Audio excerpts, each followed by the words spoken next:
नमो तस्स भगवतो अरहतो सम्मा सम्बुद्धस्स। नमामि बुद्धं गुणसागरन्तं नमामि धम्मं सुगतेन देशितं नमामि संघं मुनिराज सावकं। नमो बुद्धाय नमो धम्माय नमो संघाय। श्रद्धालु उपासक उपासिका तथा सधर्म प्रेमी महानुभावहरू, आज मिति 2078 जेठ 18 गते मंगलबार बिहानको 9 बजिसकेको छ। हरेक दिन जस्तै आज पनि हामी 9 बजेको फेसबुक लाइभ धर्म देशना लिएर उपस्थित भइसकेका छौं र देशना सुन्नको निमित्त देश विदेशबाट फेसबुक लाइभमा जोडिरहनु हुने सम्पूर्ण श्रद्धावन्त उपासक उपासिका तथा सधर्म प्रेमी महानुभावहरू, सदा झैं म भिक्षु विमलो श्री सिद्धि मंगल बुद्ध विहार सिद्धिपुर साना गाउँ थसी महालक्ष्मी नगरपालिका वडा नम्बर 6 बुद्ध मार्गबाट सबैलाई मैत्रीपूर्ण न्यानो न्यानो स्वागत टक्र्याउन चाहन्छु। त हिजो हामीले मिलिन्द प्रश्न ग्रन्थ अन्तर्गत रहेर हिजो मिलिन्द राजाले नागसेन भन्तेसँग सोध्नु भएको वेदनाको विषयमा केही उपमाहरू दिएर नागसेन भन्तेले दिनुभएको त्यो उत्तरलाई नै हामीले केही विभिन्न विषयवस्तुहरूलाई समेटेर हामीले हिजो प्रकाश पार्यौं। सायद तपाईहरूले पनि वेदनाको विषयमा, यानि कि अरन्तहरूले दुःखबाट मुक्त भइसकेका व्यक्तिहरू भने पनि उहाँहरू यो संसारमा काय शरीर यथावत रहेसम्म त्यो कायिक वेदनालाई चाहिँ अनुभव गर्दछ, तर चैतसिक मानसिक वेदनाहरू उहाँहरूसँग बिल्कुलै रहँदैन। किनभने हेतु र प्रत्ययको कारणले गर्दाखेरि मनमा यानि कि चित्तमा यानि कि चैतसिक रूपमा कुनै पनि अब इच्छा अनिच्छा भनेको नरहेपछि तृष्णा भनेको पनि रहँदैन। त्यसैले मानसिक र तपाईको चैतसिक वेदनाहरूको अब अनुभव गर्नु परेन। तर संसारमा जीवित रहेसम्म, आयु संस्कार रहेसम्म, यो काय यो शरीर रहेसम्म यो शरीरमा विभिन्न प्रकारका दुःखहरू उत्पन्न हुने कारण हेतुहरू बाँकी छन्। वृद्ध हुने, यस्ता अब त्यहाँ घाउ हुने, चोटपटक हुने, रोग लाग्ने, यस्ता हेतु प्रत्यय भएको कारणले गर्दाखेरि शारीरिक वेदनालाई चाहिँ अनुभव चाहिँ गर्छन्, तर दुःखै भएर चाहिँ शोकाकुल भएर बस्ने अवस्था चाहिँ हुँदैन। फेरि अनुभव चाहिँ गर्छन् भने त हिजोको सांसारिक वेदना र त्यागमय जीवनको वेदना, यसरी सुख वेदना, दुःख वेदना र उपेक्षा वेदना 6 प्रकारका वेदनाहरू गरेर 18 36 वटा र काल सहगत अतीत वर्तमान र भविष्यमा गरेर जम्मा 108 वटा वेदनाहरूको विषयमा पनि हिजो प्रकाश पार्यौं। त आज तपाईहरूको लागि नागसेन भन्ते सामु मिलिन्द राजाले राखिएको अर्को प्रश्न पनि छ। अब विभिन्न कुराहरू राख्दै जाँदै गर्दाखेरि मिलिन्द राजाको शंका उपशंकाहरू पनि निवारण हुँदैछ। शास्त्रार्थ धर्म चर्चामा नागसेन भन्तेले हरेक प्रश्नहरूको उत्तर दिइरहनु भएको छ र सो क्रममा मिलिन्द राजा पनि सन्तुष्ट हुँदै गइरहेका छन् र झनै चासो दिएर थप थप प्रश्नहरू सोध्दै पनि छन्। त मिलिन्द राजाले अब सोध्नुहुन्छ, भन्ते नागसेन, पुनर्जन्म यानि कि अर्को जन्म जुन प्रक्रिया छ, तपाईले भन्नुभयो हाम्रो पुनर्जन्म हुन्छ। पुनर्जन्म पनि तपाईको चाहिँ तृष्णा भएसम्म पुनर्जन्म हुन्छ, तृष्णा भएपछि नभएपछि पुनर्जन्म हुँदैन। त यो पुनर्जन्म यानि कि अर्को जन्म प्रक्रियामा, जन्म लिने जुन प्रक्रियामा जन्म ग्रहण चाहिँ कसले गर्छ त? जन्म ग्रहण गर्ने को हो त? तपाईं भन्नुहुन्छ यही मान्छे त होइन, यो त मर्छ। यो भनेपछि अर्को जन्म हुन्छ भन्नुहुन्छ तपाईं। त पुनर्जन्म हुँदाखेरि कसले चाहिँ जन्म लिन्छ? जन्म लिने चाहिँ को हो? धेरै गम्भीर विषय छ है यो। त मिथ्या दृष्टि यानि कि यो चाहिँ आत्मा भावलाई नै तोड्ने, आत्मा भावलाई नै यो टुक्रा टुक्रा पार्ने खाले प्रश्न छ। जुन हामी आत्मा उडेर जान्छ र अर्को जन्म लिन्छ भन्ने हामी विश्वास गर्छौं नि कतिले।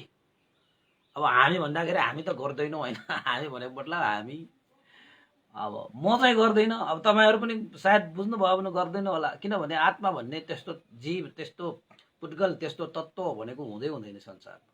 तर हामी प्रज्ञप्त रूपमा नाम दिइरहेका हुन्छौं, मरेपछि आत्मा उडेर जान्छ र अर्को एउटा जीवन धारण गर्छ भन्ने मान्यता राख्छ। त्यो चाहिँ अलिकति सम्यक दृष्टि नपुगेकोले त्यो चीजलाई हेरेको कि। जस्तै हरेक बिहान पूर्वबाट सूर्य उडाउँछ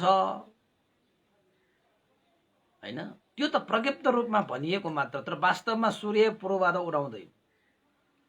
कहाँबाट उडाउँछ त भन्दाखेरि कहीँबाट पनि उडाउँदैन सूर्य। सूर्य त जहाँको त्यही छ। यो पृथ्वी घुमिरहेको हो नि त, वास्तविक रूपमा त पृथ्वी घुमिरहेको हो नि त। त पृथ्वी घुमेपछि हामीलाई कस्तो लाग्यो त भन्दाखेरि सूर्य उडाए जस्तो लाग्यो हामीलाई। त यथार्थ त यो हो नि। तपाईले अब यथार्थ र योलाई त वैज्ञानिकहरूले पनि पत्ता लगाइसके हैन।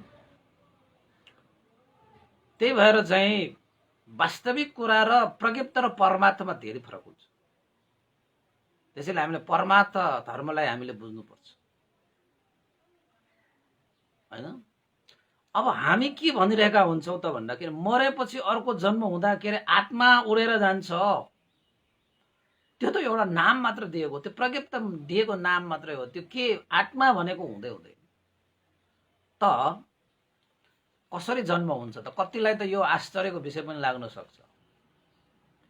तर बुद्ध धर्मको शिक्षा अनुसार भगवान बुद्धले कुनै अनात्मा, अनित्य, दुःख, अनात्मा, म मेरो भन्ने पनि छैन, आत्मा भाव भन्ने पनि छैन यो संसारमा। म मेरो भन्ने भएको भए, आत्मा भएको भए त यो शरीरमा रोग नलागोस् भनेपछि नलाग्नु पर्ने, यो केस चाहिँ कालै भइराको सेतो होस् निसो नहोस् भनेपछि नहुनु पर्ने, हामी बुढो नहोस् भनेपछि नहुनु पर्ने हो। तर भइरहन्छ। यो त यो शरीरको स्वभाव त उसले देखाइहाल्छ। तपाईले चाहेर हुन्छ र हुँदै हुँदैन। कहाँ छ त मैले भने जस्तो म भन्ने, मेरो भन्ने कहाँ छ त? अब छैन नि। यो संसारको एउटा प्रक्रिया त चलिरहन्छ। कसले रोक्न सक्छ र? समयको टिक टिक घडी एकचोटि घडीको सुई टिक्क गएपछि हाम्रो जीवन पनि टिक्क गइसक्यो। कसले रोक्न सक्छ? न धनले रोक्न सक्छ, न शक्तिले रोक्न सक्छ, न बलले रोक्न सक्छ, नामले रोक्न सक्छ, नामले रोक्न सक्छ, के पनि रोक्न सक्दैन। त्यो त गइरहन्छ। समय भनेको त कहाँ रोक्छ? कसैले पनि रोक्दैन। तब नागसेन भन्ते प्रति मिलिन्द राजाले राखेको प्रश्न कस्तो गम्भीर छ उपासक उपासिकाहरू। पुनर्जन्मको प्रक्रियामा यो जन्म लिने चाहिँ कसले लिन्छ त? जन्म ग्रहण चाहिँ कसले गर्छ? जन्म लिने को होला ल भन्नुस् त? अब आत्मा होइन भन्छ भने पनि कसरी जन्म भयो होला त? त मिलिन्द राजालाई नागसेन भन्तेले उत्तर दिनुहुन्छ, हे राजन, जन्म लिने भनेको नाम र रूपले लिन्छ रे। नाम भनेको मन, रूप भनेको यो शरीर, जसलाई पञ्चस्कन्द भनेर भनिन्छ। यो पञ्चस्कन्द त उत्पन्न विनाश, उत्पन्न विनाश, उत्पन्न विनाश, उत्पन्न विनाश, उत्पन्न विनाश, उत्पन्न विनाश त भइरहेको छ। अहिले पनि भइरहेको छ। अहिले पनि जन्मेर मरेर, जन्मेर मरेर, जन्मेर मरेर, जन्मेर मरेर, यो जन्म मरणको सिलसिला त अहिले पनि चलिरहेको छ। तपाईको हरेक क्षण तपाईको मृत्यु पनि भइरहेको छ, तपाईको जन्म पनि भइरहेको छ। यो जन्म मरणको सिलसिला चलिरहेको छ। त्यो कसले चलाएको त भन्दाखेरि त्यो तपाईकै कर्मले चलाएको। कुनै आत्मा परमात्मा ईश्वर परमेश्वरले चलाएको होइन, तपाईकै कर्मले चलाएको।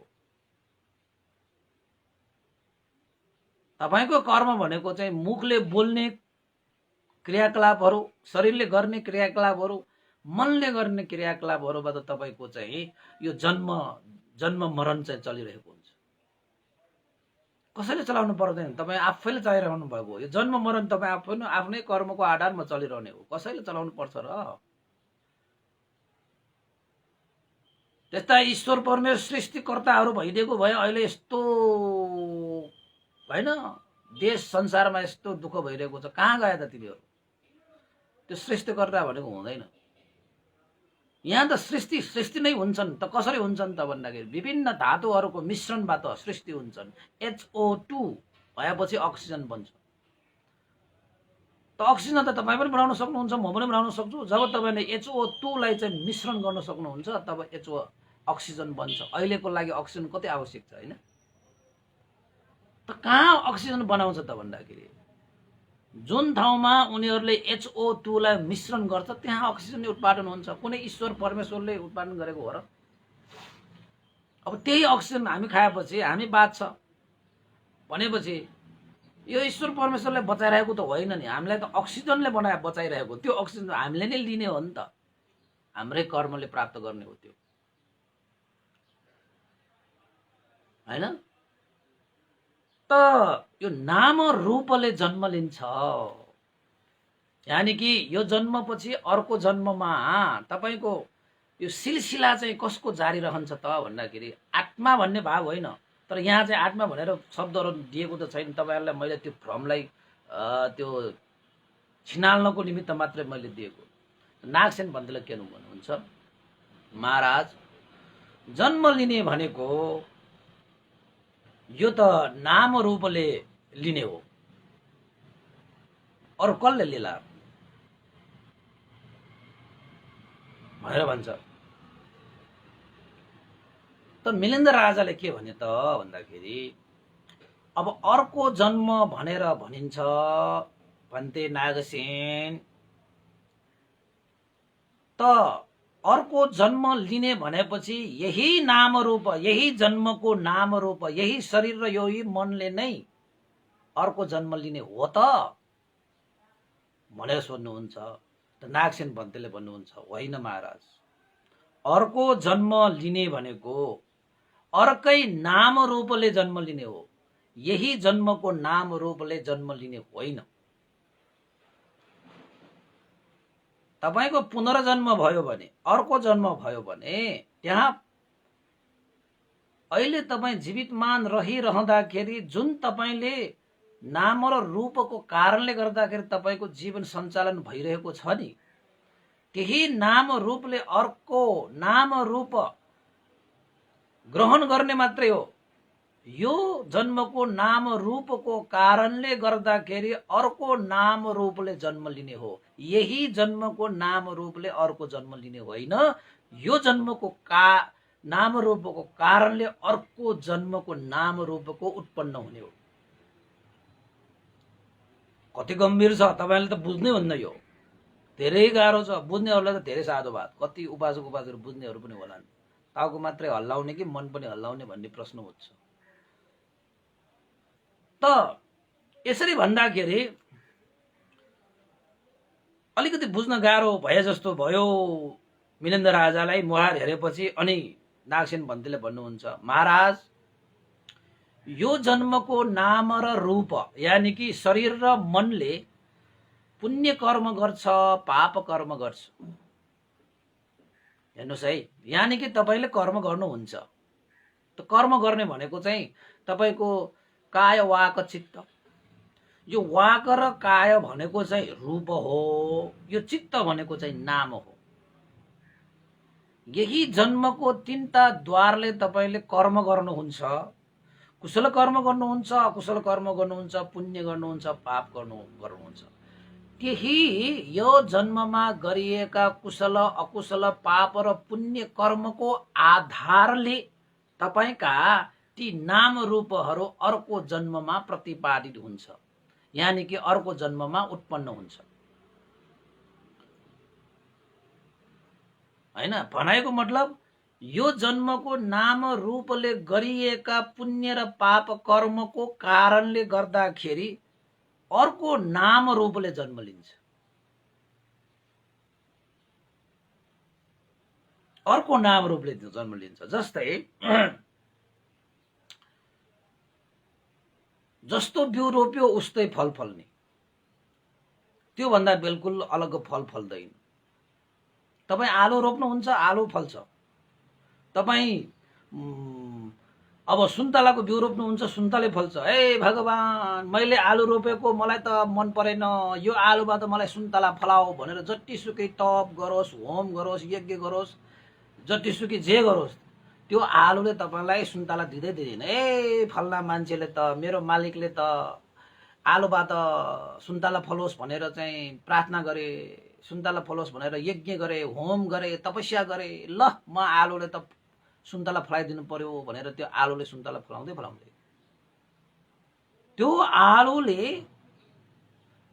विभिन्न यो चारवटा धातुहरू छन्, आपो तेजो वायु पृथ्वी, तातो चिसो, हैन, त्यसपछि तपाईको हावा, हैन, त्यसपछि माटो।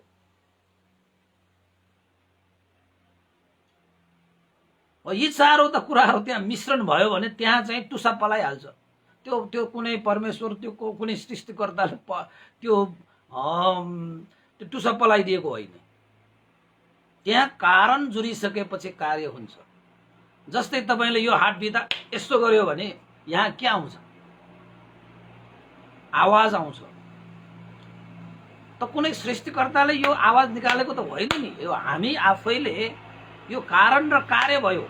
यो दुईटा हातको कारणले यहाँ यो ठोकियो, ठोकिसकेपछि त त्यहाँ के उत्पन्न आयो?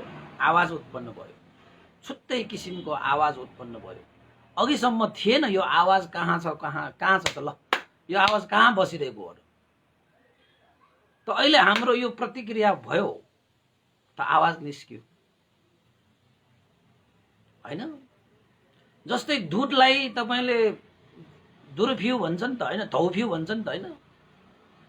दही बनाउनको निमित्त केही चीजहरु त्यसमा मिसाएर त्यहाँ राखिदियो भने त्यो प्रतिक्रिया हुन्छ। त्यहाँ कसैले आएर, देवता आएर प्रतिक्रिया गर्नु पर्दैन, त्यो आफैमा प्रतिक्रिया हुन्छ र दही बन्छ। त्यो त्यहाँ कारण कार्यको हेतु, हैन, प्रतिक्रिया हुन्छ र दही बन्छ। त्यस्तै गरी तपाईको पनि जीवनमा तपाईले गरेका कर्महरू तपाईको अर्को जन्मको बिउ हो कि त्यो। बोली, वचन, शरीर, काय, मन, चित्त ले गरिएका कुशल र अकुशल कर्म नै अर्को जीवनको लागि बिउ हो। जस्तो तपाईले चाहिँ राम्रो बिउ रोप्नु भयो, तपाई राम्रै जन्म लिनुहुन्छ। नराम्रो बिउ रोप्नु भयो भने नराम्रै जन्म हुन्छ। यो त तपाईको नाम रूप, यो शरीर वचन मन भनेकै नाम रूप हो। त्यसैले नागसेन भन्तेले के भन्नुभयो त भन्दाखेरि, यो जीवनको नाम रूपले जुन पाप पुण्य कर्म गर्छ त्यसको आधारमा, त्यो पाप पुण्यको कारणले गर्दाखेरि अर्को नाम रूपले जन्म लिने हो। राजन, महाराज, मिलिन्द, यसरी नागसेन भन्देले मिलिन्द राजालाई सम्झाउनु भयो। त मिलिन्द राजा पनि कहाँको कमको मान्छे हो र? प्रश्नमाथि प्रश्न, प्रश्नमाथि प्रश्न, तर्कलाई तर्कले बाँड्न सक्ने हैन, शास्त्रलाई शास्त्रले बाँड्न सक्ने, चर्चालाई चर्चाले बाँड्न सक्ने।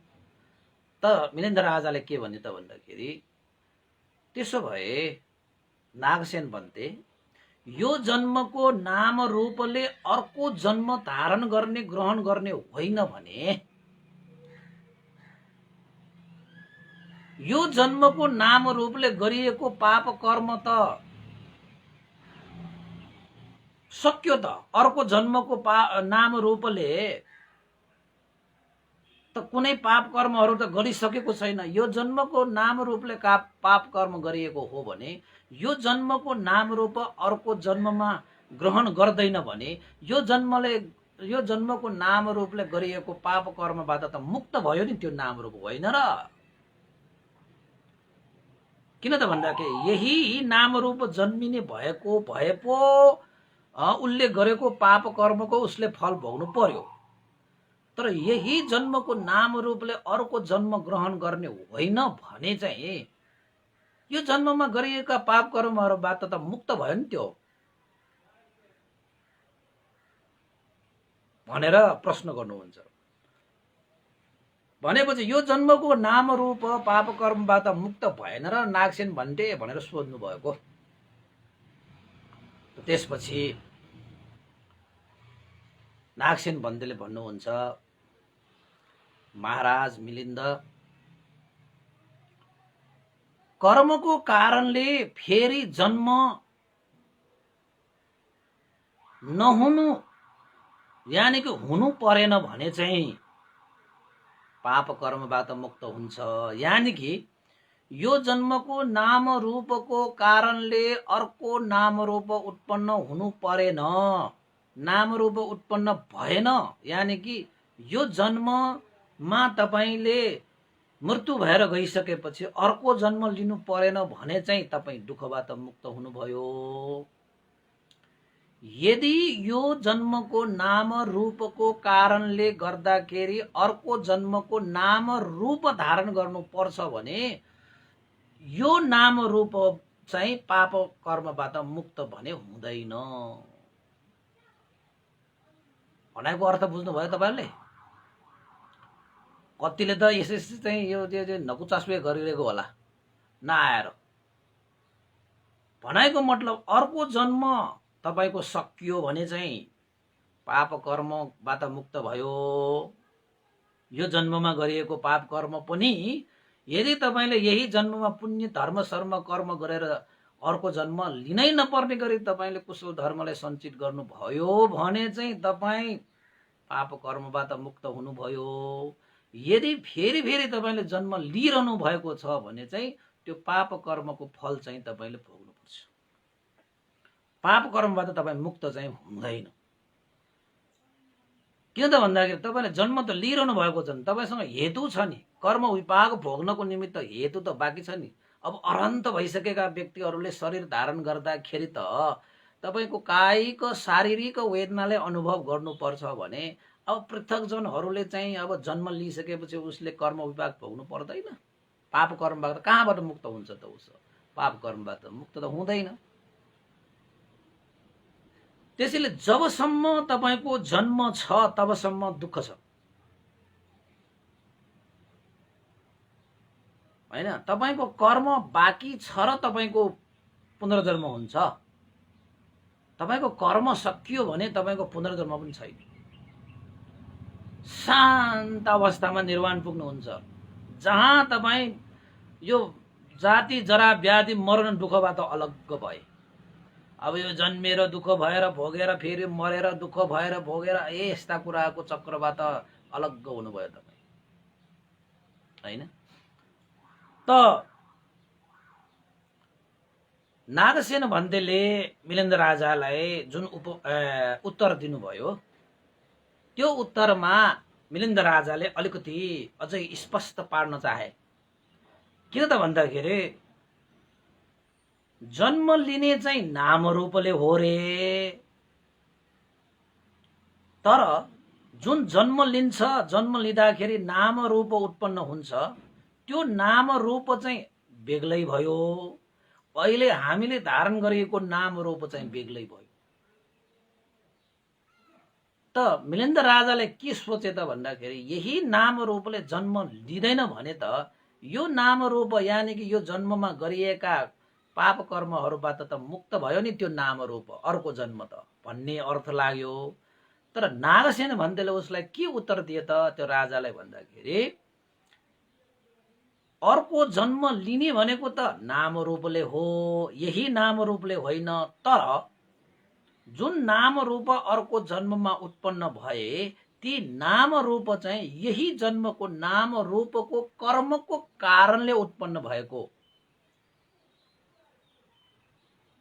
पाप र पुण्य कर्मको आधारमा यो नाम रूपको कारणले अर्को नाम रूपको उत्पन्न हुन्छ, यानी कि अर्को जन्म हुन्छ। यहाँ नाम रूप भनेको जीवनको कुरा गरिरहेको छ। यो जन्मको नाम रूप भनेपछि यो जीवन भयो, अर्को जन्मको नाम रूप भनेपछि अर्को जन्म भयो। यहाँको नाम रूप भनेपछि तपाईले चाहिँ बुझ्नै हुन्न। फेरि नाम चित्त मन, रूप शरीर काय, यही पञ्चस्कन्ध। यो पञ्चस्कन्धलाई काय वाक चित्त पनि भनिन्छ। काय र वाक भनेको चाहिँ रूप, चित्त भनेको चाहिँ नाम। यसरी तपाईले छुट्याउनु पर्छ। अब यो त तपाईको चाहिँ विपස්සना ध्यान भावना गरेपछि छुट्टिने हो। अब ध्यान भावना नगर्ने मान्छेलाई त यो अलिकति छुट्याउन गाह्रो हुन्छ। तर पनि कतिले त अब विपස්සना भावना नगरे पनि ध्यान दिएर ध्यानको रूपमा पनि छुट्याउन सकिहाल्छ, हैन? त भनेपछि मिलिन्द राजाले नागसेन भन्तेलाई बिन्ती चढाए। भन्ते नागसेन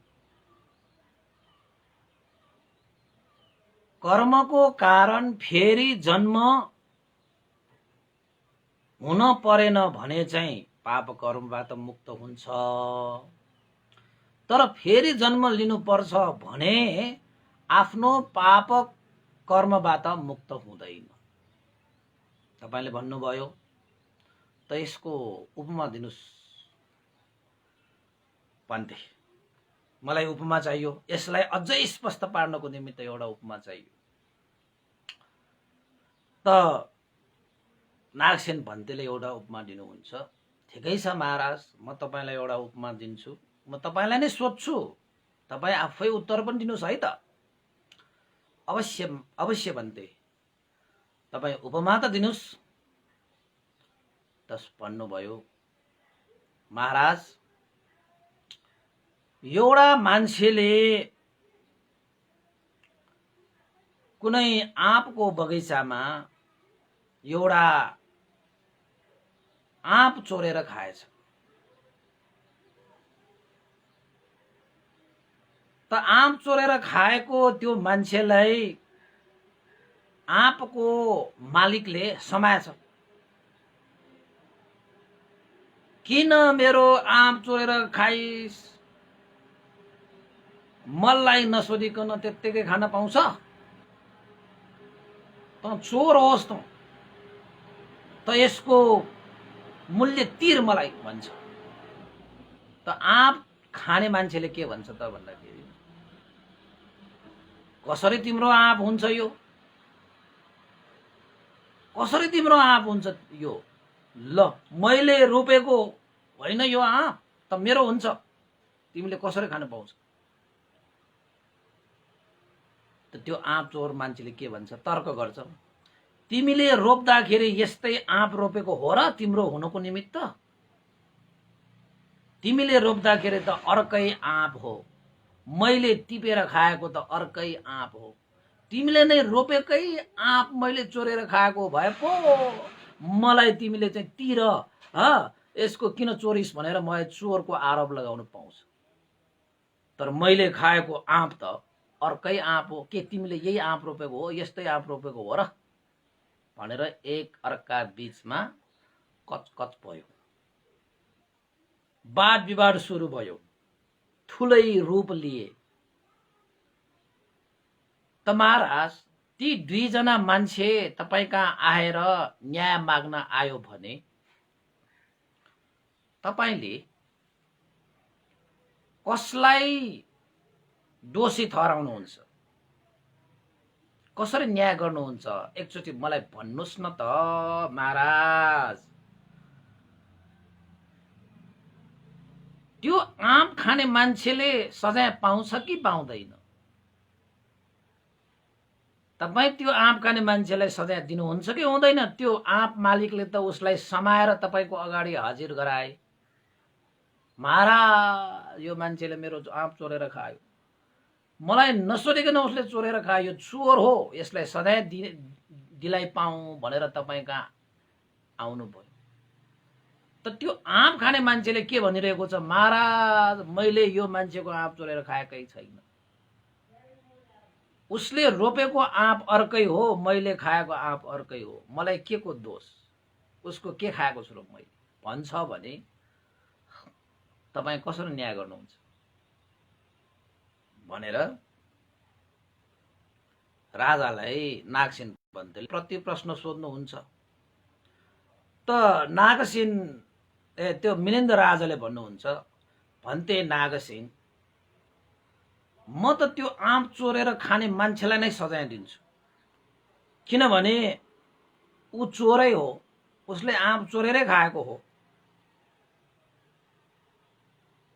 म त त्यो मान्छेलाई सजाय दिन्छु। त नागसेन पन्तले भन्नुहुन्छ, किन र,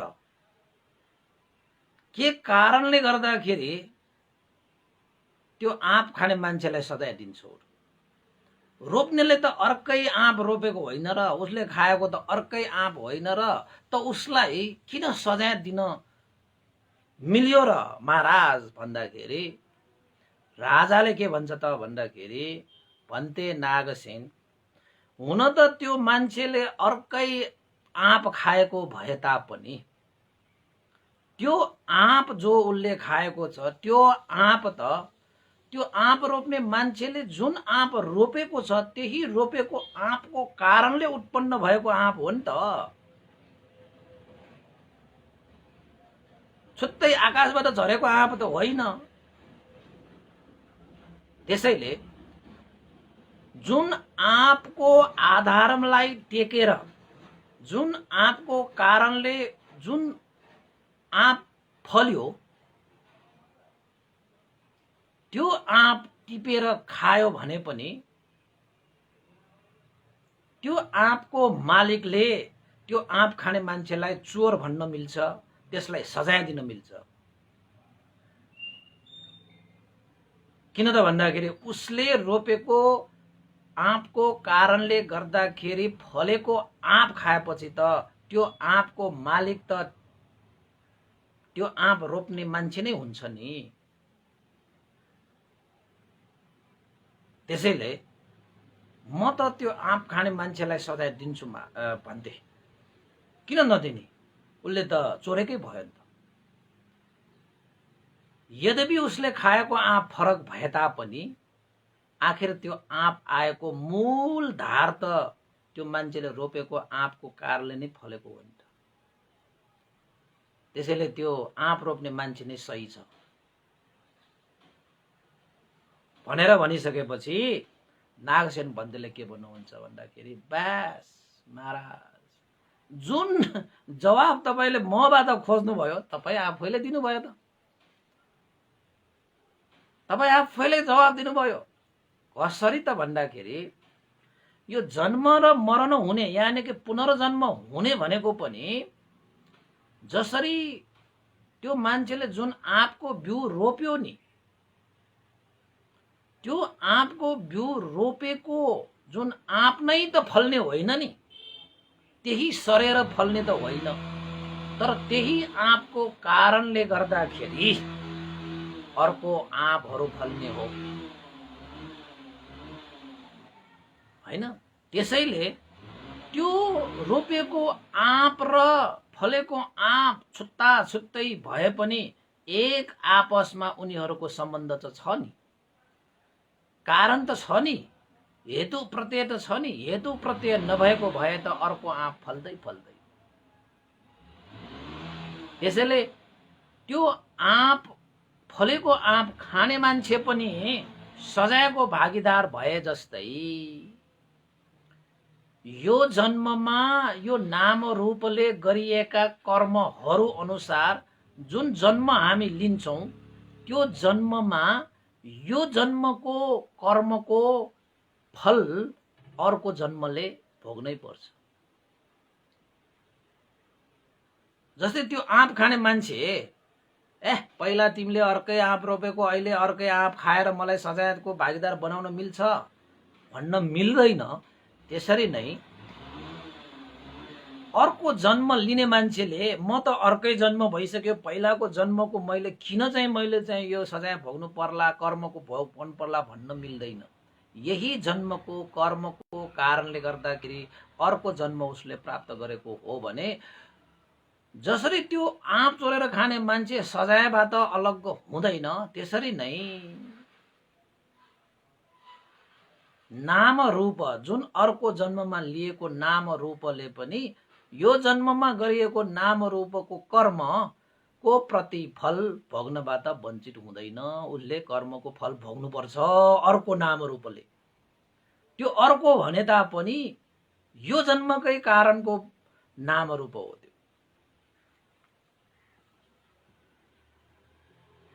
त नागसेन भन्तेले यसरी उपमा दिइसकेपछि मिलेन्द्र राजा त ट्वा परे। ओहो, हो त मैले त सोचेको जन्म हुने चाहिँ नाम रूपले हो, यही जन्मको नाम रूपले जन्म लिने त होइन। यही जन्मको नाम रूपको कारणले गर्दाखेरि अर्को नाम रूप उत्पन्न हुने हो। त मिलेन्द्र राजाले के सोचेको त भन्दाखेरि अर्कै नाम रूप उत्पन्न हुने हो भने यो जन्ममा गरिएका नाम रूपको कर्मको किन विपाक भोग्नु पर्यो र उनीहरू दुःखबाट मुक्त भए त भन्ने लागेको। तर त्यसो होइन रहेछ। यही जन्मको नाम रूपको कारणले, यही जन्मको नाम रूपमा टेकेर अर्को नाम रूप उत्पन्न भएको कारणले गर्दाखेरि यो जन्ममा गरिएका नाम रूपका कर्महरू अर्को जन्मको नाम रूपले त्यो भोग्नु पर्दो रहेछ भन्ने कुरा प्रष्ट भयो। तपाईहरुलाई भयो, कतिलाई भयो होला, कतिलाई भएन होला। खैर अब के गर्ने, आफ्नै दिमागको कैदोले बुझ्ने त हो नि, होइन? अब यसैलाई घोटेर घोटेर बुझाइराख्यो भने अर्को बुझाउन पाइन्न क्यारे। त्यसैले अर्को जन्म लिइसकेपछि मैले त यो पहिला जन्ममा गरिएका कर्महरू अब सक्यो भन्न पाइँदैन। तपाईको जन्म त तपाईको पछाडि तपाईको सरेर आइहाल्छ। किन त भन्दाखेरि अर्को जन्म जुन पाउँछ त्यो जन्म भनेको छुट्टै जन्म होइन के। यो जन्मको कारण, यो जन्म त बिउ हो, अर्को जन्म त फल हो भनेपछि त्यो फल खाने मान्छेलाई त्यो सजाय पाए जस्तै त्यो जीवन भोग्ने मान्छेलाई पनि यो जन्मको कर्म त भोग्नु पर्यो नि त। उसले फल त भोग्नु पर्यो नि। सुख गरे सुखै फल भोग्छ, दुःख गरे पुण्य गरे सुखै फल भोग्छ, पाप गरे दुःखै फल भोग्छ। भोग्नु परेन। अब त्यो मान्छेले आम चोरेर खाए त उसले सजाय पायो। त्यो राजाले नै त्यसरी उत्तर दिएपछि महाराज जुन उत्तर तपाईले खोज्नु भयो तपाईले दिनुभयो त, अब मैले के दिनुपर्छ? त्यसैले महाराज पुनर्जन्म हुने नाम रूप कर्मबाट मुक्त हुँदैन, यानी कि दुःखबाट मुक्त हुँदैन, पाप कर्मबाट मुक्त हुँदैन, यानी कि कर्मबाट सुखबाट पनि मुक्त हुँदैन। सुख पनि उसले पाइहाल्छ, दुःख पनि जस्तो कर्म गर्यो त्यस्तै पाउँछ।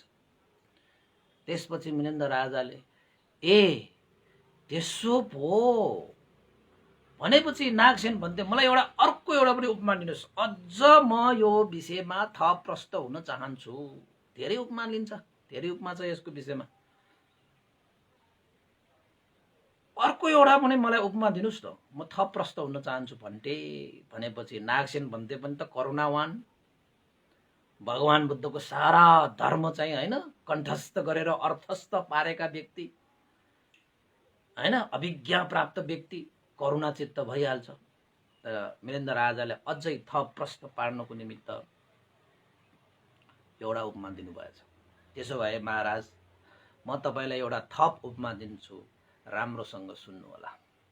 हस् भन्थे, भन्नुस्।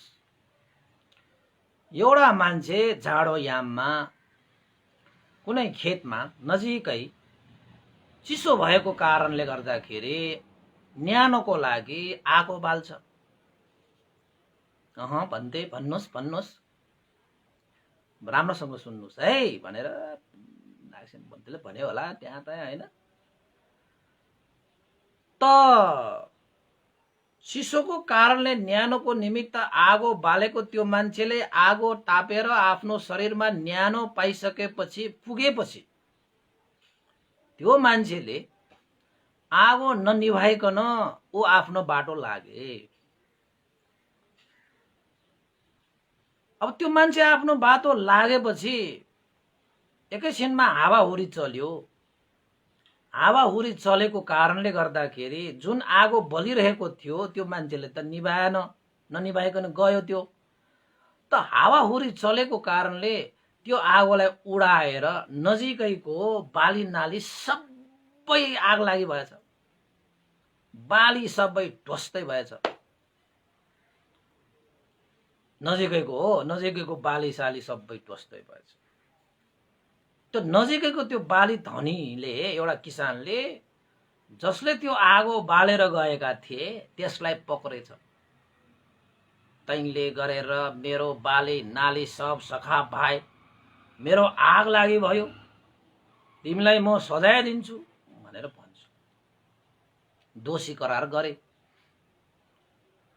त दोषी करार गरे। एक आपसमा चाहिँ महाराज एक आपसमा वाद विवाद चर्कियो, तत्तर मम भए। एउटाले के भन्छ, मेरो बालीमा आग लगाउने तिमी, मेरो बाली नाली तिर भन्छ।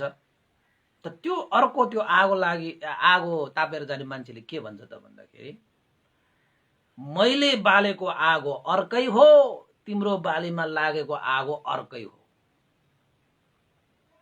त मैले लगाएको आगोले त तिम्रो बाली नाली त्यो बलेको आगो त अर्कै हो भने मैले किन तिम्रो बाली नाश गरेको म चाहिँ त्यो सजायको भागीदार बनौ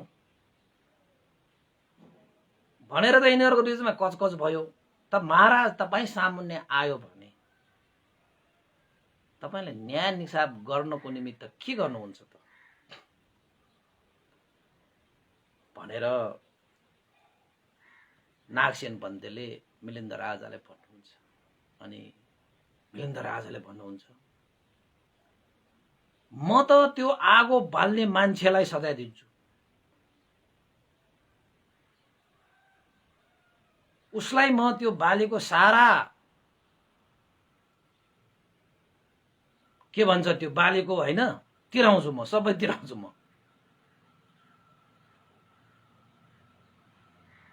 त्यसपछि नागसेन पन्थीले भन्नुहुन्छ, किन र महाराज तपाईले त्यो मान्छेलाई किन त्यसरी सजाय दिनुहुन्छ त भन्थे। त्यो जुन मान्छेले आगो बालेर गयो उसले त्यो आगो निभाएर गएन। त्यही आगो हावा र हुरीको कारणले त्यही आगो अर्काको बालीमा गएर सारा बाली भस्म भएको त हो नि। बिना कारण उनीहरूको बाली त ध्वस्त भएको होइन, भ्रष्ट भएको होइन, जलेको होइन, खरानी भएको त होइन। त्यसैले म त्यो मान्छेलाई सजाय दिन्छु जसले आगो बालेर गयो, उसले आगो निभाएर गएन। ननिभाएको कारणले गर्दा त्यही आगोको कारणले त अर्को आगो बलेको हो नि त। त महाराज त उसले के भन्दैछ त भन्दाखेरि, मैले बालेको आगो अर्कै हो, त्यहाँ जलेको आगो अर्कै हो। उसले त सानो आगो बालेको, त्यो बालीमा त दन्ती आगो बलेको भनेपछि त्यो आगो र त्यो आगो त उही होइन त। त्यसैले मलाई सजाय दिन पाउँदैन भनेर उसले माग गर्छ भने तपाईँ के भन्नुहुन्छ भन्थे नागसेन। उसले बालेको आगो सानो होस् ठुलो होस्, त्यो सानो होस् ठुलो होस् त्यही आगोको कारणले गर्दाखेरि नजिकैको सारा बाली चाहिँ नष्ट भएको छ। त्यसैले त्यो मान्छे नै त्यो बाली नाश हुनुको कारणै त्यही मान्छेको कारणले गर्दा भएको कारणले आखिरमा उसले सजाय भोग्नु पर्छ।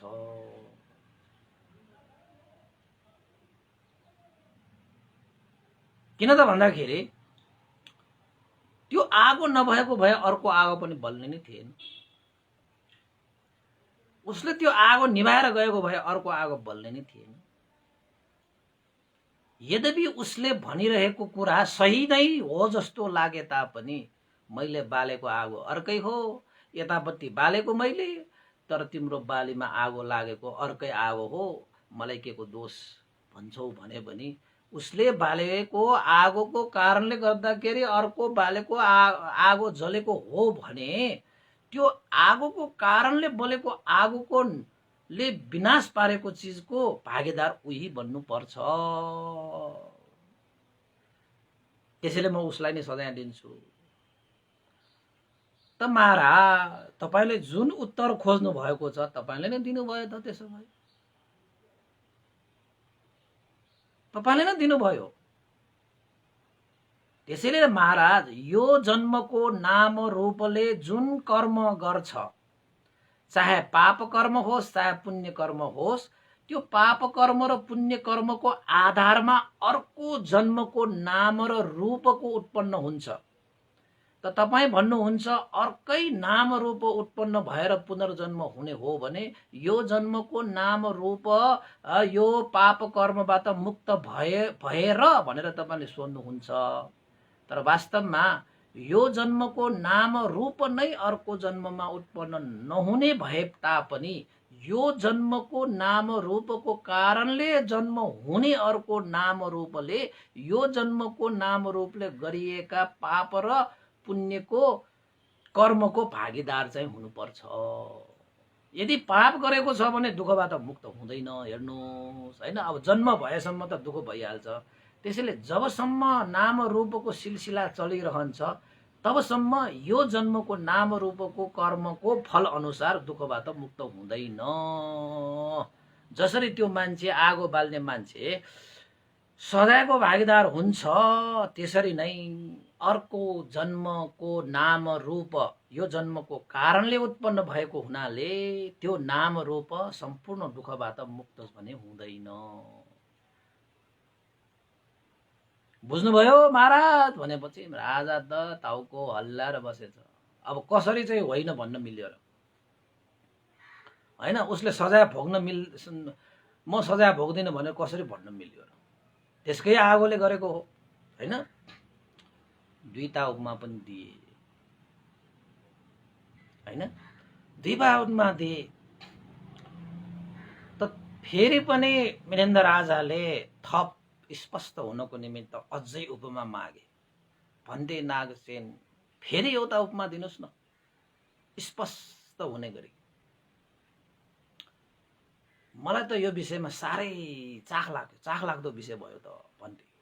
थप अझै उपमा मलाई दिन सक्नुहुन्छ? अवश्य महाराज भनेर नागसेन भन्दैलाई फेरि अर्को उपमा पनि दिनुहुन्छ। हुन त एउटा मान्छेले बत्ती बालेर कुनै ठाउँमा भोजन खान्छ त उसले बत्ती बालेर भोजन खाँदै गर्दाखेरि त्यो बत्ती निभाउन बिर्सियो यानी कि छुट्टियो। त्यही बत्तीको कारणले गर्दाखेरि त्यो घरमा भएको पराल बल्छ, परालबाट घरै जल्छ, घरबाट त्यहाँ तपाईको छिमेकीको टोल जल्छ, टोल जलेर त्यहाँको बस्ती नै जल्छ। त त्यहाँको बस्तीको मान्छेहरूले त्यो बत्ती बालेर भोजन गर्ने मान्छेलाई समाएर राजा कहाँ ल्याउँछ। राजाले त्यही मान्छेलाई दोषी ठहराएर उसलाई सजाय दिन्छ। हैन, सजाय दिन्छु भन्छ। किन त भन्दाखेरि त्यही मान्छेले बत्ती बालेर खाएको कारणले गर्दाखेरि त्यो बत्ती ननिभाएको निभाउन बिर्सेको कारणले गर्दाखेरि पराल जले, परालबाट घर जले, घरबाट तपाईको बस्ती जले भनेपछि हैन बस्तीका मान्छेहरूलाई यही मान्छेले सजाय दिनुपर्छ भनेर राजा कहाँ ल्यायो रे। राजाले अब कसलाई सजाय दिन्छ त बस्तीहरूको लागि होइन उसको केही दोष छैन भनेर पनि त भएन। उसले नै उसको घरमा चाहिँ आगो लगाएर त्यहाँबाट त्यसलाई चाहिँ घर जलाएर त्यहाँबाट चाहिँ बस्ती जलाएर गर्ने कारण त उही हो नि। उसले सजाय भोग्दैन भनेर चाहिँ दोष मैले चाहिँ त्यो स्वीकार्दिनँ भनेर त पाइएन नि। कारण त त्यही हो। यो एउटा उपमा पनि मैले सटसटमा यो आगोको विषयमा चाहिँ तपाईँको चाहिँ यो धानको आगो पनि त्यस्तै त्यस्तै भएकोले यो आगोको विषयमा अलिकति नबनेको। अर्को उपमा एउटा पनि छ, त्यो उपमा चाहिँ राम्रो छ। महाराज मानौ एउटा मान्छेले, एउटा पुरुष मान्छेले एउटा अब समय चाहिँ अब एउटा बालिकालाई बिहा गरेछ। सानो सानो होइन उमेरको एउटा बालिकालाई बिहा गरेछ। अब ऊ मान्छे भने त्यो आफूले बिहा गरेको त्यो बालिकालाई खानपिन पालन पोषण गर्नको निमित्त चाहिने आवश्यक खाद्यान्न सम्पत्ति घर आदि इत्यादि दिएर आफू भने कामको सिलसिलामा धेरै टाढा गएछ हैन। तर उसको जो श्रीमती छ बालिका खाँदैछ पिउँदैछ जीवनयापन गर्दैछ पालन पोषण हुँदैछ। त्यही सिलसिलामा एउटा चाहिँ अर्कै पुरुष आएर ललाई फलाई फकाई गरेर आखिरमा त्यो बालिका तरुणी भएछ। तरुणी भएपछि ललाई फकाई गरेर अर्कै पुरुषले त्यसलाई बिहा गरेर लगेछ। अब जो पहिला त्यो बालिकाको रूपमा बिहा गरेको जो पुरुष छ उसले थाहा पाएछ कि मेरो श्रीमती अर्कोले लग्यो, यो म प्रति अन्याय भयो, अब म मेरो श्रीमतीलाई फर्काउँछु भनेर टाढैबाट चाँडो चाँडो फर्केर जहाँ चाहिँ उसको श्रीमती गएको छ त्यहीँ गएर त्यो पुरुषलाई भनेछ तिमीले मलाई बेइमान गर्यो, मेरो श्रीमतीलाई तिमीले चाहिँ भगायो, लल्लाई फकाई भगायो। मैले चाहिँ मेरो श्रीमतीलाई पालन पोषण गर्नको निमित्त सारा चिजहरू दिएर चाहिँ राखिरहेको श्रीमतीलाई तिमीले यसरी लल्लाई फकाई गरेर चाहिँ ल्याउने, यो मेरो श्रीमती हो, ल मलाई फिर्ता चाहियो भन्छ। त त्यो अर्को पुरुषले चाहिँ के भन्छ त भन्दाखेरि के कुरा गर्न आएको तिमीले बिहा गरेको चाहिँ श्रीमती त बालिका हो, मैले बिहा गरेको त्यो यो बालिका होइन, मैले बिहा गरेको त तरुणी केटी हो। त्यसैले त्यो बालिका तिमीले बिहा गरेको त बालिका हो, तिम्रो श्रीमती त बालिका हो। अब यो जुन मैले श्रीमती बनाए त्यो त मैले तरुणीलाई चाहिँ मैले श्रीमती बनाएको हो, कसरी तिम्रो श्रीमती हुन्छ? त्यही बालिकालाई मैले श्रीमती बनाएको भए पो तिम्रो श्रीमती हुन्छ त। अहिले मैले श्रीमती बनाएको त तरुणीलाई बनाएको, उमेर भइसकेकोलाई बनाएको, कहाँबाट तिम्रो श्रीमती हुन्छ? ल तिमीले छोडेर गएको बेला यस्तो थियो तिम्रो श्रीमती? यस्तो त थिएन, सानै थियो। अनि तिम्रो श्रीमती त सानो बालिका, अब मेरो श्रीमती त तरुणी, कहाँबाट तिम्रो श्रीमती हुन्छ भनेर तर्क गर्दो रहेछ। ल भन्नुहोस् महाराज, उनीहरूको बीचमा वाद विवाद भयो, चर्का चर्की भयो, कचकच भयो। न्याय निसाबको लागि महाराज सामुन्ने आए भने महाराज तपाईँ के भन्नुहुन्छ? त्यो श्रीमती वास्तवमा कसको हो? तपाईँ कसलाई न्याय निसाब गरिदिनुहुन्छ? ल भन्नुहोस् त भनेपछि राजा कहाँ आएर उनीहरूले पनि त्यहाँ वाद विवाद जस्तो भयो त्यस्तै भने अरे कि मैले उसको श्रीमती बिहा गरेको होइन महाराज, मैले त तरुणीलाई बिहा गरेको, उसले त छोडेर गएको श्रीमती त बालिका हो नि त, बालिकालाई बिहा गरेको भयो पो उसको श्रीमती बिहा गर्नु मैले भनेर उसले तर्क राखे रे। त एउटा अर्को श्रीमानले चाहिँ होइन, मैले त बालिकाको समयमा मैले चाहिँ पालन पोषण गर्नुको सबै व्यवस्था गरेर राखेर गएको, यो पुरुषले मेरो श्रीमतीलाई लल्लाई फकाई गरेर बिहा गर्यो, मलाई न्याय चाहियो महाराज, यो मेरो श्रीमती हो, मलाई फिर्ता चाहियो भन्न आउँछ भने तपाईँ कसरी न्याय गर्नुहुन्छ महाराज, ल भन्नुहोस् भनेर भनिसकेपछि राजाले त के भने त भन्दाखेरि नागसेन भन्थे यसमा त वाद विवादै छैन नि। त्यो पुरुष जसले तरुणी बिहा गरे भनेर भनिरहेका छन् उसले गरेको तर्क सही छैन।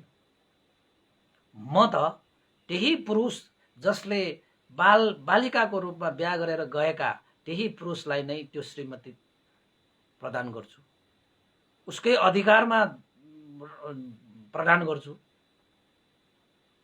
त्यो श्रीमती पाउने अधिकार त त्यही केटाको हो, त्यही पुरुषको हो। तरुणी बिहा गरे भन्ने दोस्रो पुरुषको त कहाँ त्यो श्रीमती हुन्छ? मैले तिम्रो श्रीमती बिहा गरेको छैन भनेर उसले कहाँ तर्क गरेर मिल्छ? किन र महाराज, किन मिल्दैन? उसले त्यसो तर्क किन गर्न मिल्दैन?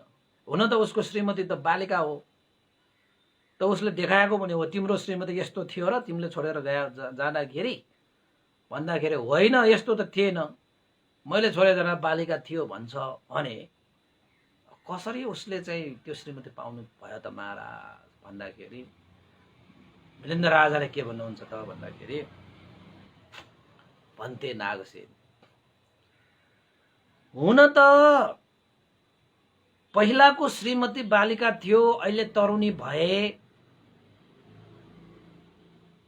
तर जुन तरुणी भएको जुन श्रीमती छ त्यो तरुणी श्रीमती हुनको निमित्त त त्यो त्यही बालिका भएर नै त्यो वृद्धि भएर तरुणी भएको हो नि।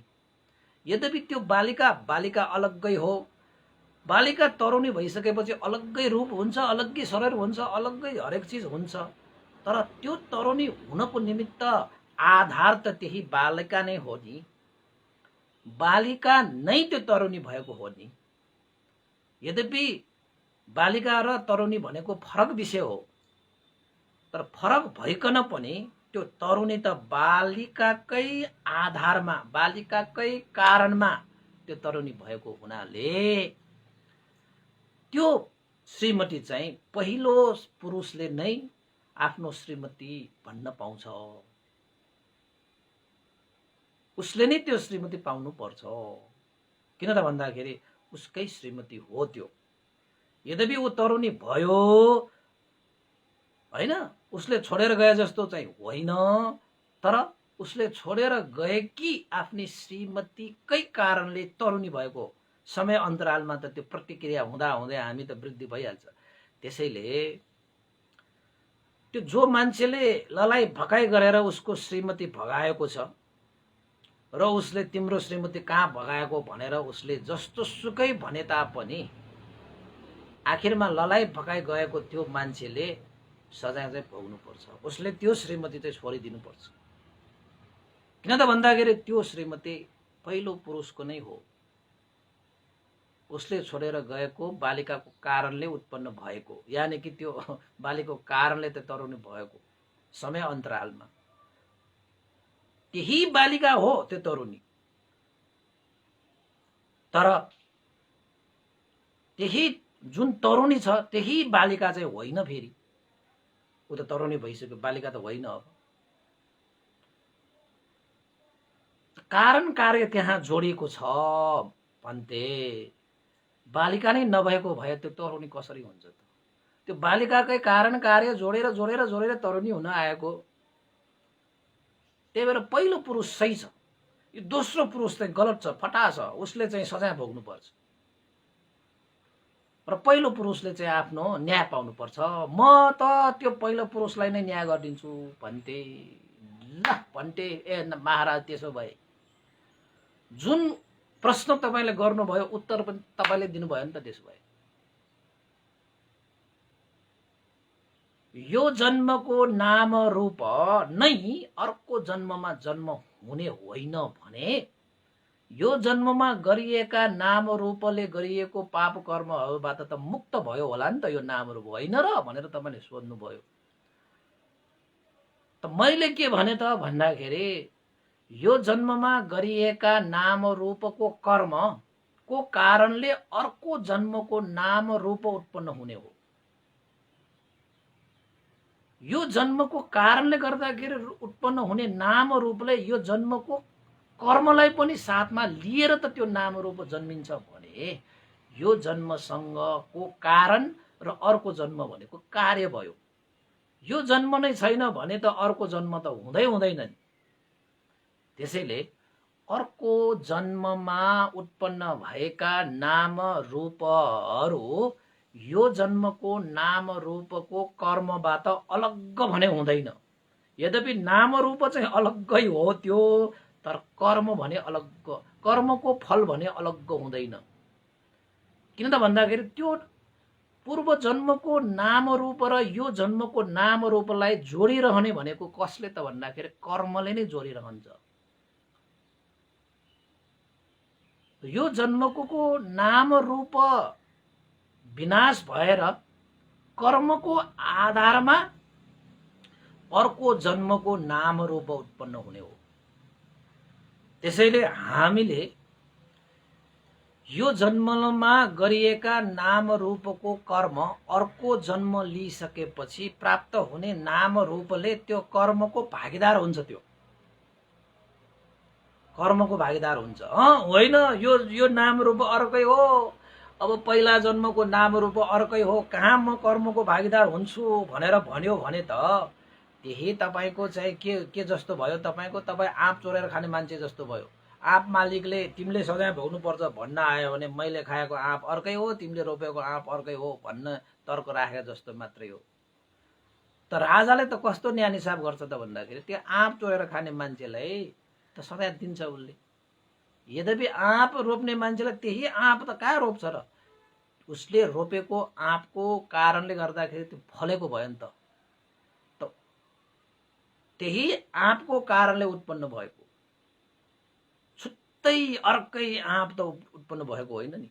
त्यसैले अर्को जन्म भनेको पनि छुट्टै अर्कै जन्म होइन, यो जन्मको कारणले उत्पन्न भएको जन्म हो। यो जन्म भनेको बिउ जस्तो भयो, अर्को जन्म भनेको चाहिँ फल जस्तो भयो।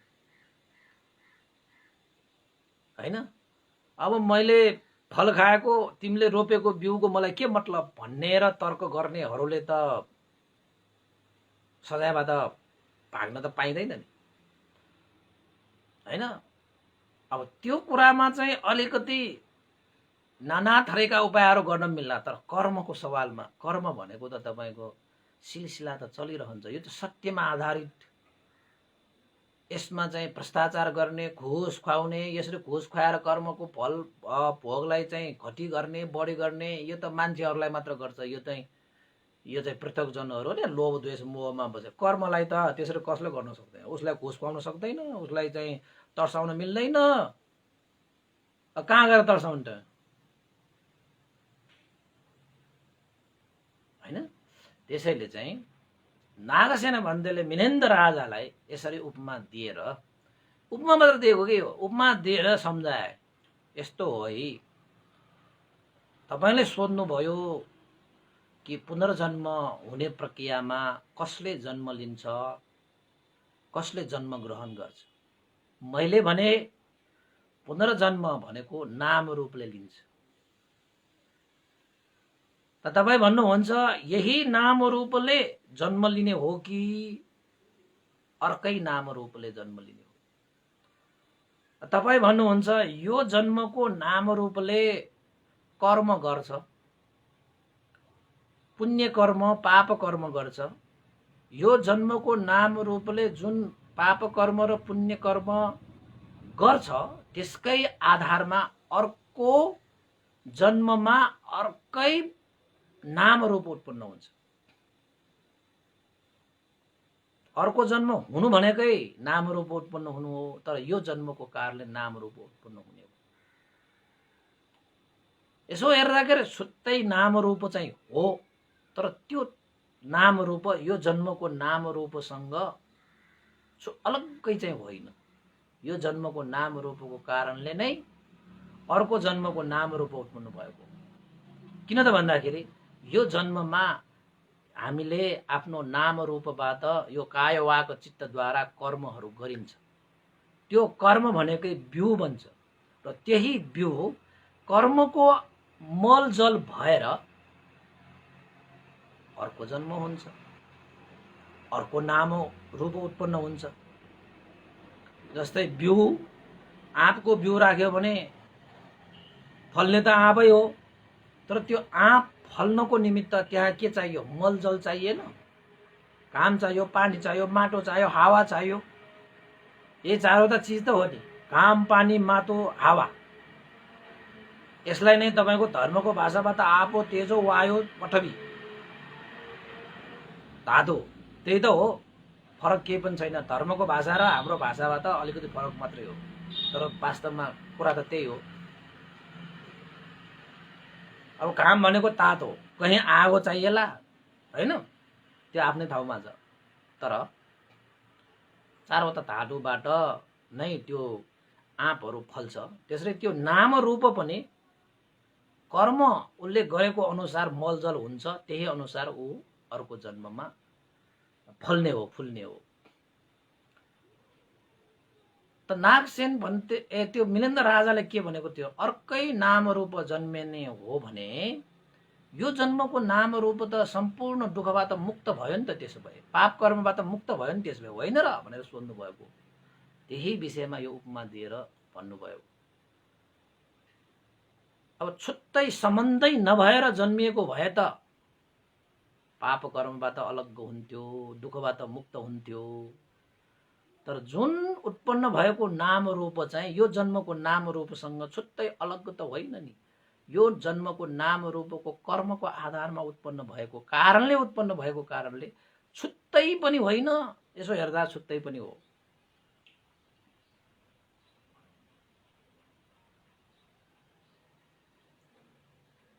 हैन? त्यसैले अझै उपमाहरू छन् है, अझै ठुल्ठुला उपमाहरू छन् उपासक उपासिकाहरू। त तपाईले आजको विषयबाट यति जान्नुस् कि जन्म लिने भनेको केले जन्म लिन्छ त भन्दाखेरि तपाईको नाम रूपले जन्म लिन्छ। त्यो नाम रूप भनेको अर्कै छुट्टै नै अलग्गै नाम रूप हो त भन्दाखेरि त्यो अलग्गै छुट्टै नाम रूप पनि होइन। यो जन्मको नाम रूपको कारणले उत्पन्न हुने अर्को नाम रूप मात्रै हो। किन त भन्दाखेरि संसार भनेको त उत्पन्न विनाश भइरहने प्रक्रिया त यो सधैँ चलिरहन्छ हैन।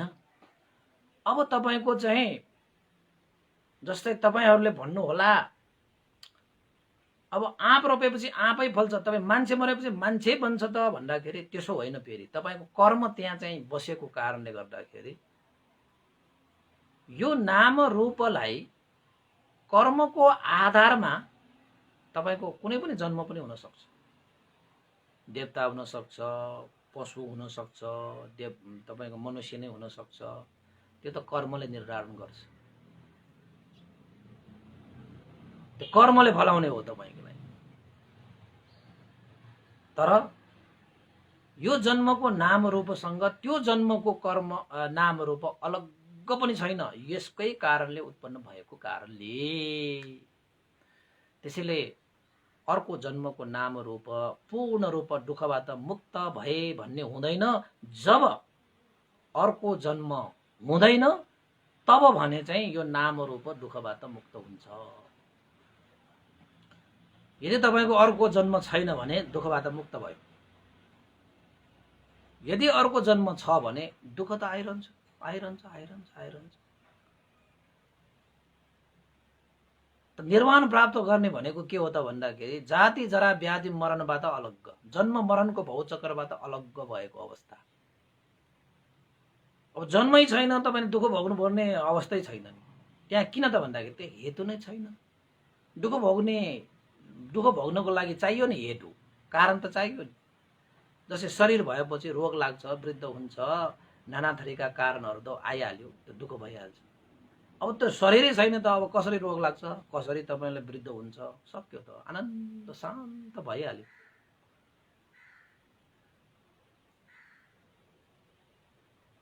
धेरै गम्भीर छ उपासक, धेरै गम्भीर छ। कतिले त नबुझेर ताउको मुसारीले होला छेउ पुसिना जाउँ भन्छ नि त, नखु क्वाटो क्वाटो एना जाउँ भन्छन्। कसैले त आउँदै आउँदैन। गाह्रो छ गाह्रो छ। तर गाह्रो छ भनेर चाहिँ डराउनु पर्ने अवस्था पनि छैन। मजाले बुझेपछि त अब उपमाहरू त 3 वटा उपमाहरू दिए। अझ एउटा थप एउटा चाहिँ मैले सानो होइन चिस्क भन्छन् न हल्का रूपमा एउटा चाहिँ बत्ती बालेर दियो बालेर खाना खाने मान्छेको पनि त उपमा दिए। बस्ती नै जलाइदियो उसले, त राजाले त उसलाई सजाय दिए। त्यसरी नै हो तपाईँको, उसले बालेको दियो हो तर बस्ती नै जलिसक्यो। बस्ती जलाउने आगो त अर्कै हो नि, तर त्यसको कारण चाहिँ त्यही दियो हो नि त। त्यसैले त्यो दियो बाल्ने मान्छेले सजाय भोग्नु पर्यो। धेरै प्रकारको उपमाहरू यहाँ चाहिँ प्रस्तुत भएको छ उपासक उपासिकाहरू। त्यसैले हामीले बुझ्नुपर्ने के हो त भन्दाखेरि संसारमा जन्म मरणको जुन चक्र छ, पुनर्जन्मको जुन सिलसिला छ, त्यो पुनर्जन्म भनेको केले गर्छ त भन्दाखेरि हाम्रै नाम रूपले गर्छ हो। नाम रूप मात्रै हो, नाम रूप भन्दा अर्को केही पनि छैन। त्यो नाम रूप पनि कर्मको आधारमा त्यो उत्पन्न हुने हो। जुन कर्म हामी गर्छौं त्यही कर्मको आधारमा उत्पन्न हुने हो, बिना अर्को कर्मको कारणले उत्पन्न हुने, आफ्नै कर्मको कारणले उत्पन्न हुने। त्यसैले नाम रूपको यो कुरालाई तपाईले जान्नु भयो भने यो आत्मा ईश्वर परमेश्वर यस्ता चाहिँ मिथ्या दृष्टिहरू चाहिँ तहस नहस भएर जान्छ अनि सम्यक दृष्टि उत्पन्न हुन्छ। जब तपाईले मिथ्या दृष्टिको पर्दा उगार्नु हुन्न नि तबसम्म तपाईको सम्यक दृष्टि त जति अगाडि राख्न ल्याए पनि, मैले जति तपाईको आँखा सामुने यसरी राख्न ल्याए पनि तपाईले देख्नुहुन्न। किन भन्दाखेरि तपाईले आँखामै बत्ती बान्नु भएको छ, त्यो पनि मिथ्या दृष्टिको। अनि सम्यक दृष्टि तपाईकोमा कसरी हुन्छ? त्यो त असम्भवै भयो, त्यो सक्दैन, त्यो त हेतु नै छैन त्यहाँ। त्यही त हेतु नभएपछि हुँदै हुँदैन। ल उपासक उपासिकाहरू, आजको लागि त यति गर्नु पर्ला। फेरि आज दिनभरि ताउको मुसारेर के भनेको कसो भनेको केसरी बुझ्ने लौननी भनेर चाहिँ होइन तपाईहरुलाई फेरि चाहिँ टेन्सन पर्ला फेरि।